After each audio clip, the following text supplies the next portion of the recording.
Rotudvip, Gaur Gadadhar Mandir, lecture by His Holiness Prabodhananda Swami Maharaj.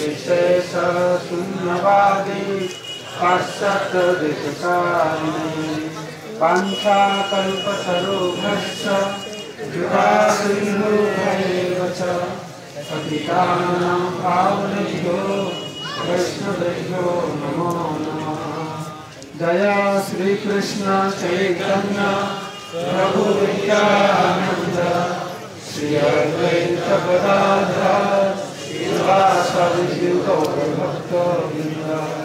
हरे कृष्णा कृष्णा कृष्णा हरे हरे, हरे राम राम राम हरे हरे।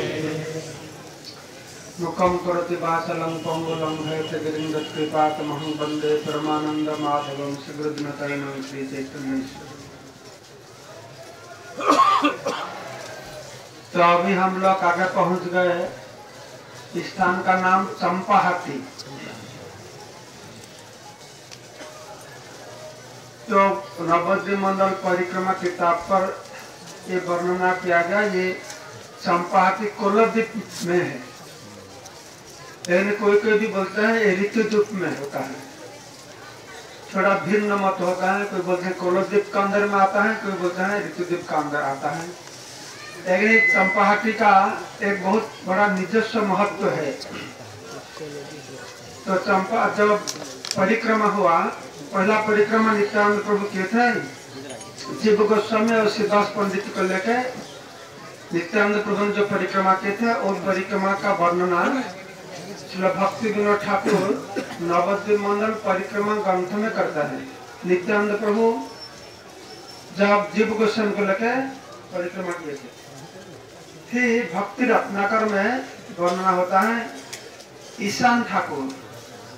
तो जगन्नाथ मिश्र का घर पर जो सेवक थे, जो बचपन से महाप्रभु को देखभाल करते थे, उनका नाम ईशान ठाकुर थे। तो महाप्रभु सन्यासी लेकर चले जाने के बाद तो ईशान ठाकुर ही सच्ची माता और विष्णुप्रिया का देखभाल करते थे। तो ईशान ठाकुर भी श्रीनिवास आचार्य को लेकर एक नवद्वीप परिक्रमा किए थे। तो परिक्रमा ग्रंथ में से वर्णना होता है नवद्वीप में जितना स्थान है, सबसे उस समय एक चंपाहाटी स्थान बहुत सुंदर स्थान था, बहुत मनोरम स्थान था। इस स्थान का नाम चंपाहाटी क्यों रखा गया, ऐसा वर्णना आता है। द्वापर युग में इस जगह पर बहुत बड़ा चंपक वन था। चंपक फूल ओके, चंपक फूल का बगीचा था, चंपा फूल का बगीचा था। तो वृंदावन से चंपक लता सखी आके इधर से चंपक फूल ले जाते थे और उसको हार बना के राधा माधव को देते थे। तो इस स्थान का बहुत बड़ा महत्व होता है। फिर बाद में कलियुग का प्रभाव से अभी भी आता है चंपक लता सखिया के चंपक फूल लेके जाते हैं, लेकिन लोगों को दृष्टिगोचर नहीं होता है। तो बाद में क्या हुआ, ये इतना चंपक फ्लावर होता था, फूल होता था, लोगों ने चंपक फ्लावर सब इधर से तोड़ के लेके बेचने शुरू कर दिए। तो मार्केट प्लेस बना दिए। तो इसलिए तब से उसका चंपक हाटी बोलते थे। चंपक हाट, हाट का मतलब मार्केट प्लेस, बाजार। तो ऐसा इस नाम जाट स्थान का नाम चंपाहाटी रखा गया। तो इस स्थान का और एक महत्व होता है, इधर द्विज वाणीनाथ रहते थे, महाप्रभु का एक पार्षद। तो गौर गदाधर विग्रह आप लोग देखते हैं दर्शन के, गौर गदाधर विग्रह जैसा अंबिका कालना में गौर नित्यानंद विग्रह होता है। गौरांग महाप्रभु नित्यानंद प्रभु जिधर रहते थे, तो जब वो जाने के लिए इच्छा किए तो उनका भक्त बताए गौरीदास पंडित ने तुम मत जाओ, तो तुम्हारा विग्रह बना के रखो। तो विग्रह जब बन गया तब गौर निताई बोले हम लोग अभी जा रहे हैं, तो विग्रह अभिन्न है, इस विग्रह को उपासना करो। तो गौरीदास पंडित बताए ओ और विग्रह तो अभी ना है तुमसे, तो विग्रह को जाने दो, तुम दोनों इधर रहो। तो ऐसा बोल के विग्रह तब जाना शुरू कर दिया, एक दोनों विग्रह बन गए।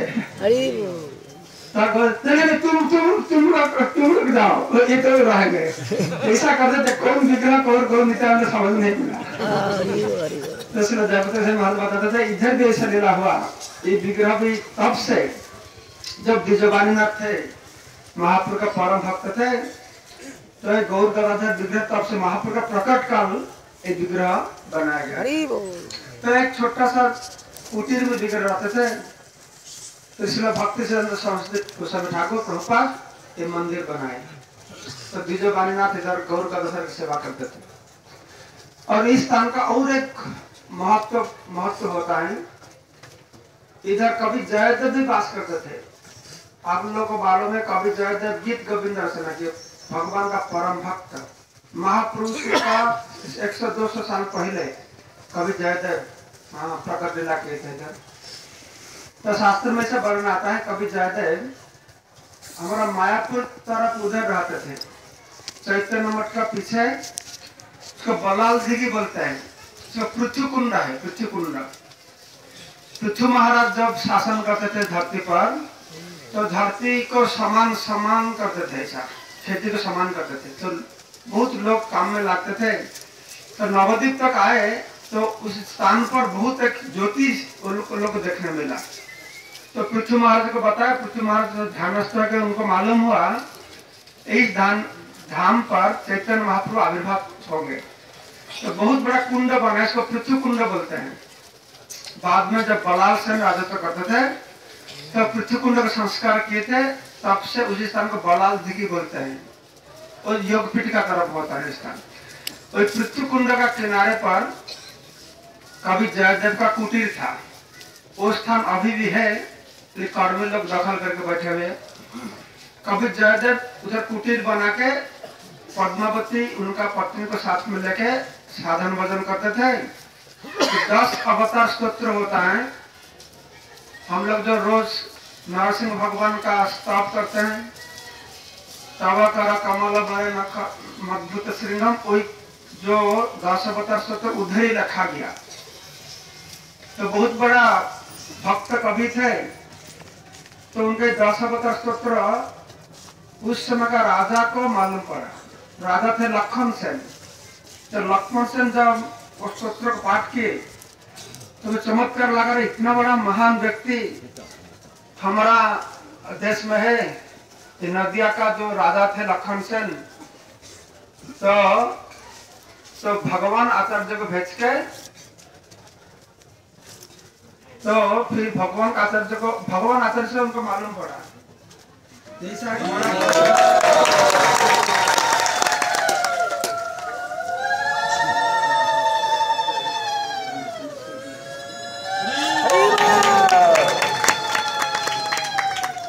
ज्यादा टाइम लगे इसमें। तो राजा कवि जयदेव का भक्त कवि जयदेव का सानिध्य लाभ करने के लिए एक दिन शाम को अंधकार का समय में उनका कुटीर पर आए। लेकिन राजा का वेश पोशाक नहीं पहने थे, एक साधारण मनुष्य का वेश पोशाक पहने थे। तो आके एक कुटीर का एक कोना पर बैठे थे। तो कवि जयदेव तो भजन करते थे। तो जयदेव को मालूम हुआ कोई उधर बैठा है, तो उनका बुलाए। तो वो राजा लक्ष्मण सेन बताए, मैं इसका राजा हूँ और आप मेरा देश में रहते इतना गुणी व्यक्ति हो, आप आइए हमारा राजप्रसाद पर। तो कवि जयदेव तो बहुत बैरागी विरक्त भाव था। वो गृहस्थ थे, लेकिन गृहस्थ करना उनका जीवन का लक्ष्य नहीं था। वो बचपन से घर छोड़ के क्या सन्यासी बाबाजी बन गए थे। तो पुरी में रहते थे, ऐसा भी वर्णन आता है। जगन्नाथपुरी में रहते थे, शादी के नहीं, उनको बंधु को साथ में लेके घर छोड़ के भाग गए थे।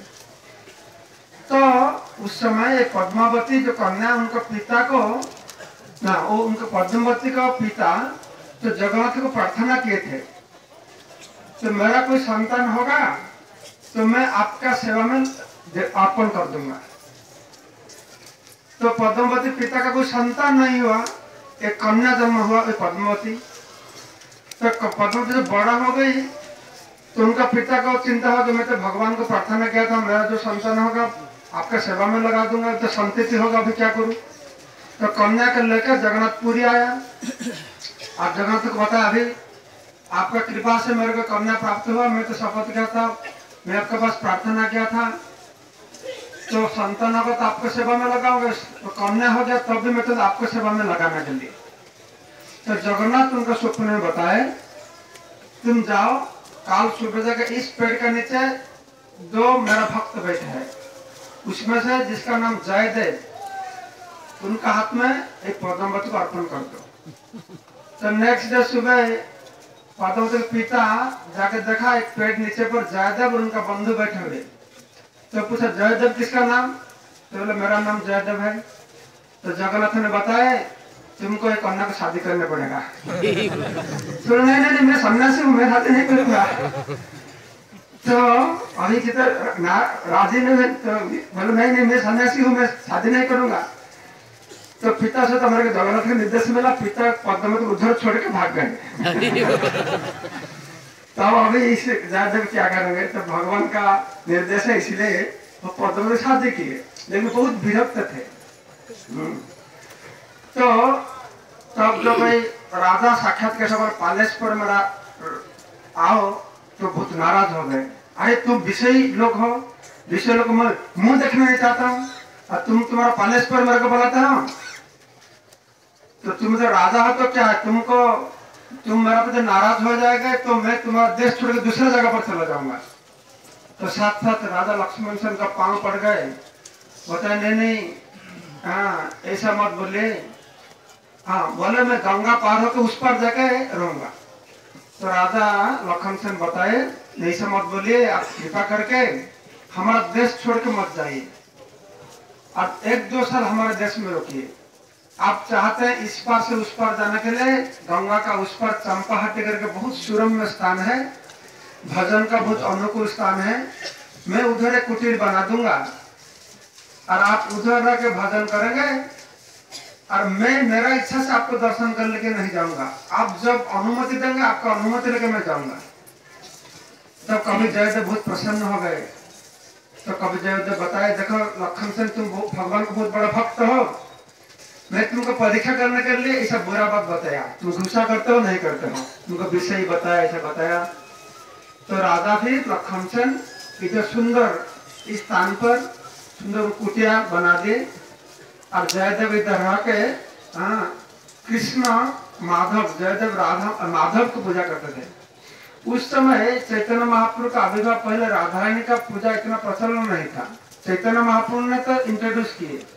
इसलिए हमारे आचार्य लोग ने बोलते हैं यदि गौरव ना हो तो तबे की हो तो केमने धरितम दे, राधार महिमा प्रेम रस सीमा जगते जाना तो के। गौरांग महाप्रभु आने के बाद राधा रानी का एक प्रेम के बारे में उनका स्वरूप के बारे में जगतवासियों को मालूम हुआ। तब तो माधव कृष्ण को इधर रह के पूजा करते थे। पद्मावती जी हर रोज चंपा फ्लावर ले आते थे और चंपा सजा के कभी जयदेव भगवान कृष्ण को आराधना करते थे। तो जैसे ऐसा आराधना एक दिन ऐसे हुआ तो कृष्ण का चंपक फ्लावर सजा के जब कृष्ण को ध्यान करते थे तो कृष्ण गौर वर्ण धारण किए। तो ऐसा मैं किताब में वर्णना किया जे कैसा कभी जयदेव, तो जब जयदेव कृष्ण को उपासना करते थे तो उनको देखने में एक बहुत इफल्जेंट ज्योतिर्मय गौर वर्ण रूप उनके सामने में आविर्भूत हो गए। वर्णमाला पहने हुए, लंबा हाथ थे, देखने के लिए बहुत सुरम्य मनोहर रूप था। तो जैसा ऐसा रूप देखे तो कवि जयदेव उधर मूर्छा के गिर पड़े और पद्मावती भी ऐसा रूप को देखे वे मूर्छा के गिर पड़े। तो फिर गौरांग महाप्रभु दोनों को हाथ में उठाए, बोला हे मेरा प्रिय भक्त, तुम्हारा अत्यंत प्रिय भक्त हो, तो मैं तुमको एक बात बताता हूँ। इस कलियुग में मैं इस नदिया नवद्वीप में सचिपुत्र रूप में आविर्भूत होऊंगा। आविर्भूत होके कृष्ण नाम प्रचार करूंगा। अभी तुमको मेरा निर्देश है, तुम्हें नीलाचल चले जाओ, उधर जाओ, नीलाचल में जगन्नाथ को दर्शन करो, उधर रहो। तो जब मैं कलियुग में आऊंगा तो सन्यास लेके 24 बच्चर उम्र में मैं सन्यास लेके नवद्वीप छोड़ के मैं नीलाचल धाम चले जाऊंगा। और उधर जाकर तुम तो गीत गोविंदा भी रचना किए, तुम्हारा गीत गोविंदा स्तव स्थिति को लेके मैं आनंद प्राप्त करूंगा। तो ऐसा बोल के चैतन्य महाप्रभु तो जब अंतर्धान हो गए तो उनका विरह में कभी जयदेव और पद्मदेव दोनों मूर्छा हो गए। तो जब ज्ञान आया तो रोने लगे। तो महाभगवान में हम लोग क्या अपराध किया, कुछ धाम अपराध हो गया, आप क्यों हमको इससे सुंदर नवद्वीप धाम जिधर आपका नित्य निवास होता है इस स्थान को छोड़ के जाने के लिए बताए। तो दोनों रोने लगे। तो फिर एक शून्यवाणी हुआ, शून्यवाणी में भगवान बताए, देखो कभी जयदेव तुम अभी नीलाचल धाम पर चले जाओ, उधर जाने से तुम्हारा जो कामना पूर्ति होगा। तो एक तुम्हारा तो इच्छा था, तुम जो पृथ्वी कुंड में रहते थे, लखन से तुमसे देखा किया था, तुम उसको बोले थे नीलाचल जाने के लिए, तो तुम्हारा मनोवासना पूर्ण हो जाएगा। और एक जगन्नाथ भी तुमको देखने के लिए चाहते हैं, भक्त तो भगवान को देखने के लिए चाहते हैं और भगवान भी भक्त को दर्शन करने के लिए चाहते हैं। इसलिए तुम जगह उधर रहो और जब तुम इस देह छोड़ेंगे फिर आके हमारा इसी धाम पर तुम रहेंगे। तो कभी जयदेव को ऐसा बताया थे। तो कभी जयदेव का गीत गोविंद आप लोग को मालूम है बहुत प्रसिद्ध है। पुरी में गीत गोविंद जगन्नाथ को इतना प्रिय होता है, तो रात को जगन्नाथ सोने से पहले गीत गोविंद गाना गाया जाता है। तो एक दिन ऐसा हुआ था, एक गीत गोविंद गान स्तुति उड़ीसा में बहुत प्रसिद्ध है। तो इतना प्रसिद्ध है तो गांव-गांव में, हर गांव-गांव में लोगों ने एक गीत गोविंद बोलते थे। एक लाइन दो लाइन सबको मालूम होता था। तो एक दिन सुबह जब पुजारी जगन्नाथ का मंदिर खोला तो मंदिर खोल के देखा तो जगन्नाथ का कपड़ा सब फट गया और कपड़ा पर बहुत कांटे लगा था, ट्रेन लगा था, ऐसा लगा था। तो सब चिल्लाने लगे क्या हो गया, मंदिर में कौन घुस गया, तो जगन्नाथ अपवित्र हो गए। तो सब बहुत चिंतित हो गए, तो जगन्नाथ का कपड़े का ऐसा हालत कैसा हो गया। तो राजा सब कुछ खाना पीना सब छोड़ के तो जगन्नाथ को प्रार्थना करके बोले क्या मेरा अपराध हो गया, क्यों ऐसा आपका कपड़ा फट गया, कैसा कांटा लगा हुआ है, इतना क्यों हुआ। तो खाना पीना छोड़ के जगन्नाथ के मंदिर में सो रहा। तो जगन्नाथ तो उसका स्वप्न में आके बताया देखो तुम्हारा कुछ अपराध नहीं है, इसलिए तुम्हारा अपराध से मेरा ऐसा नहीं हुआ। तो किस लिए ऐसा हुआ, हिजोल जयपत का से महाराज की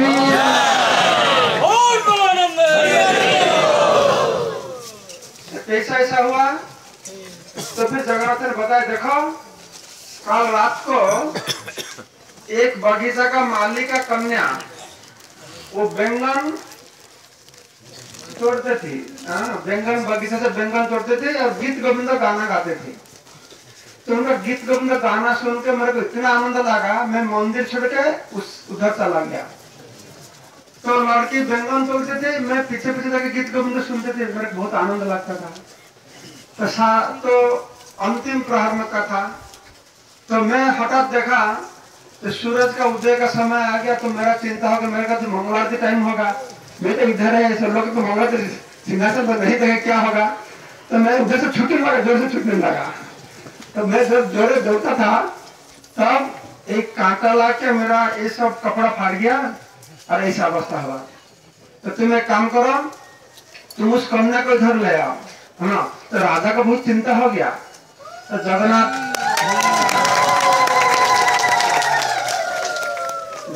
कभी कभी ऐसा बाहर चले जाएंगे फिर वापस नहीं आएंगे तो बहुत बड़ा समस्या हो जाएगा। तो जगन्नाथ ने बताया तुम उस कन्या को इधर ले आओ, वो हर रोज इधर रह के मेरे मंदिर में ये गीत गोविंद गान करेंगे। तो राजा साथ के मालिक को बताया, देखो तुम्हारा कन्या का गीत गोविंद गान सुनने के लिए जगन्नाथ मंदिर छोड़ के आ गए, तुमको और मालिक काम करना जरूरत नहीं, तुम खाना पीना रहना सब फ्री मिलेगा, और तुम कन्या को जाके सिर्फ जगन्नाथ सोने के पहले गीत गोविंद गान करेगा।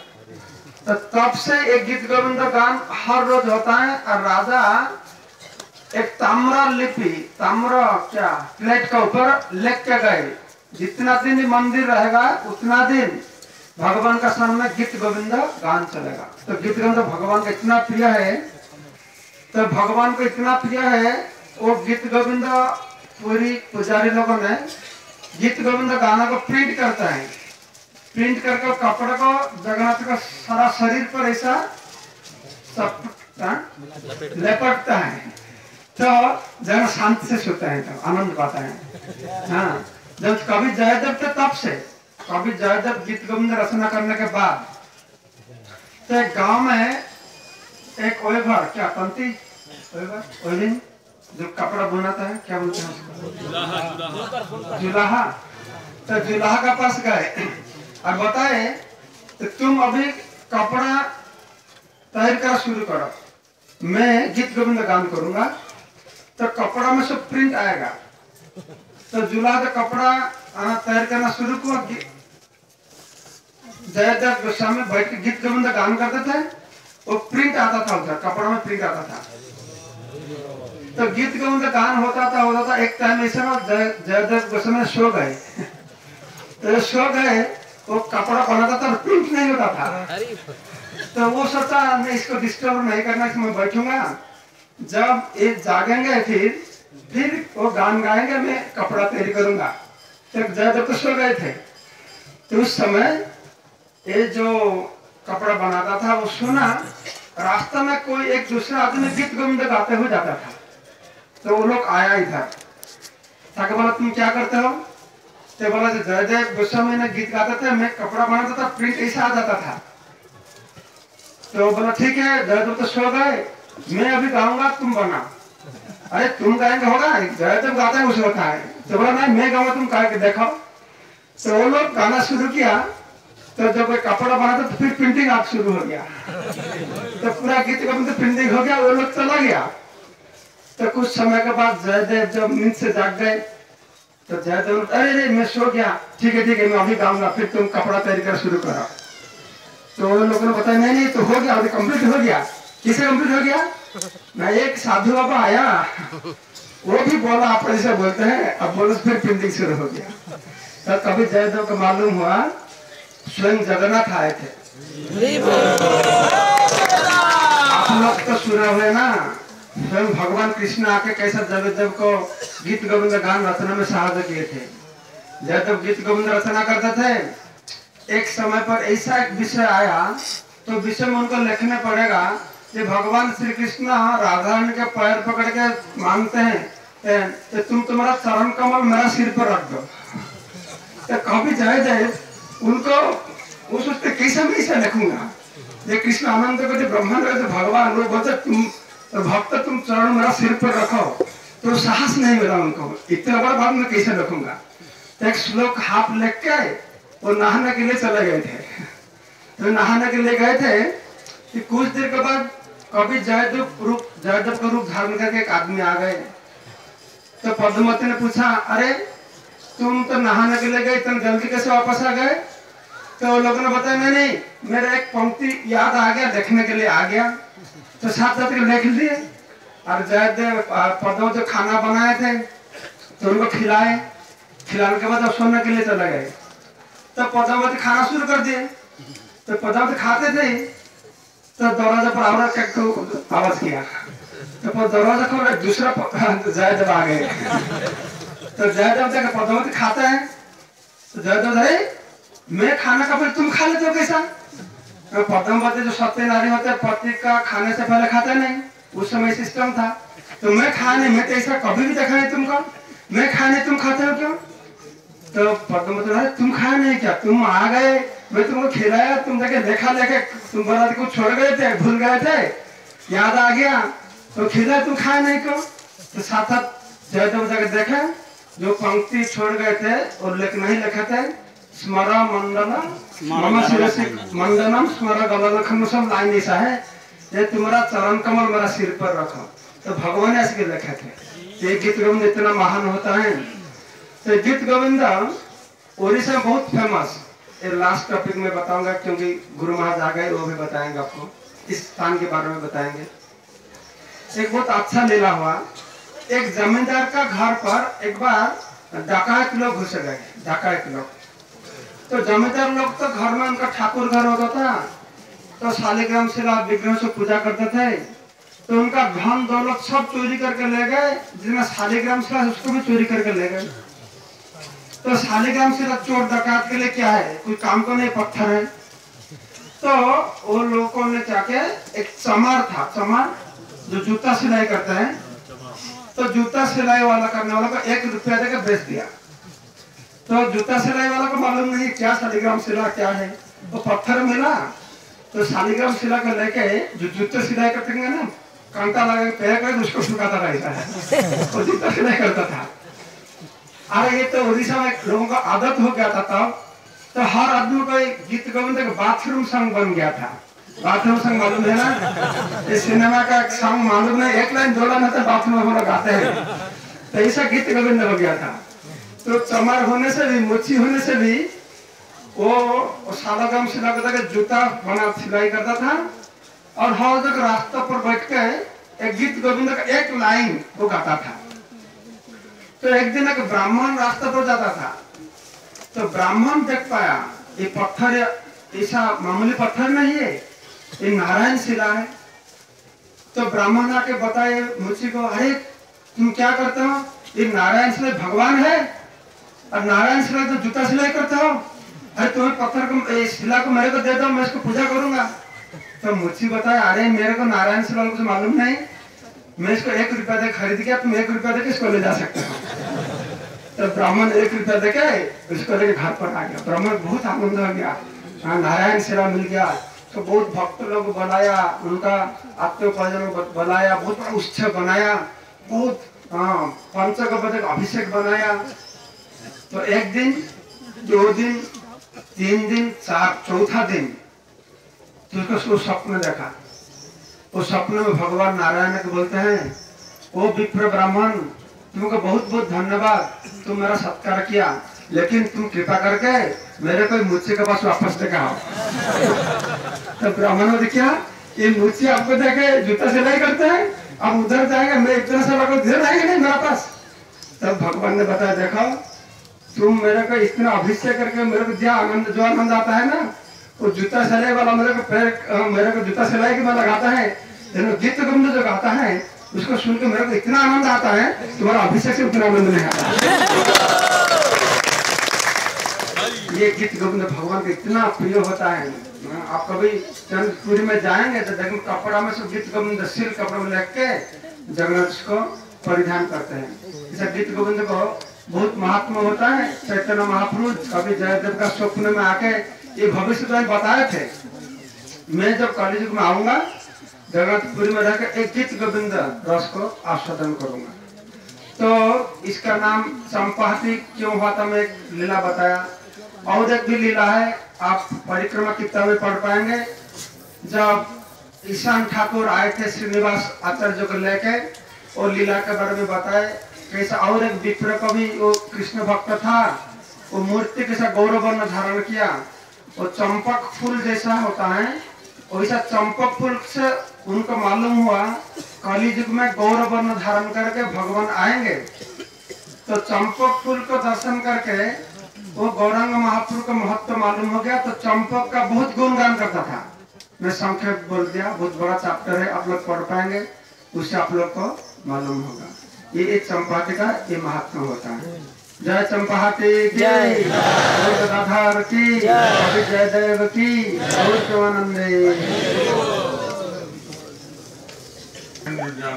हरि बोल। लेकिन मैं शुद्ध था, हिंदी इतना अच्छा नहीं है। चलेगा हिंदी अच्छा, you speak Hindi, repeat something, repeat. Hindi अच्छा है, जितना हिंदी अच्छा है रिपीट करेंगे। हिंदी बोलिए बोलिए। You speak Hindi, he will repeat in आता है Hindi. You speak in Hindi, he will आएगा भी repeat ठीक है properly. Let's fix. Yes.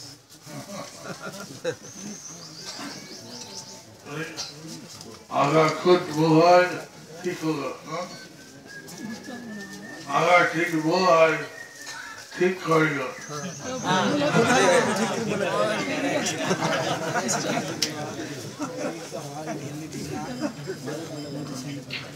Madhav Kanta हे माधव कांता यार कच्चे बस